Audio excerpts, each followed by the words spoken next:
When the company is starting out, usually companies are not very cash rich. The cash component of compensation is not going to be great.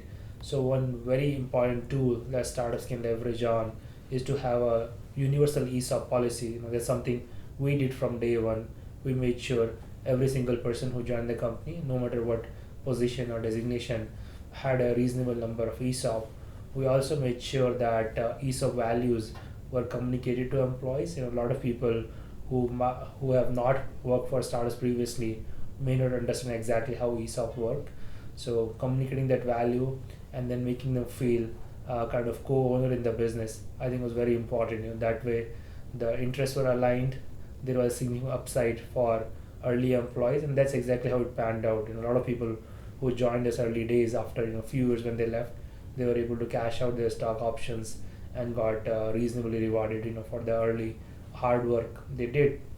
So I think it's a very very important tool for startups. I again looking back at my experience in various startups in Bay Area, it's a universal policy that most startups follow, and because of stock options, they are able to attract the best talent in the industry, even better talent than compared to big companies in Silicon Valley. So I will highly recommend most entrepreneurs to consider a universal ESOP policy, especially in the early days. Just a few things, the when the stock options are given, your paperwork has to be very clean. In the early days, your number of shares, stock pricing, etc., may not have been done by a professional. If those things are not being thought of properly, it can lead to a lot of confusion. For example, you may starting out with say 500,000 total shares, and you're given somebody 10,000 shares, and later on, if the stock was split 1:10 as part of your Series A, which is something that happened in our case, that 10,000 shares for that person become 100,000.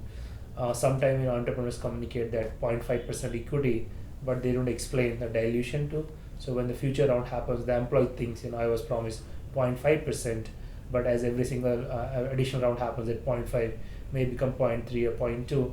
So I think just getting all the basics right, working with a professional accountant, getting proper ESOP policies, also communicate things like when can people exercise options, what the exercise price is going to be, what the lock-in period will be, so that there are no surprises.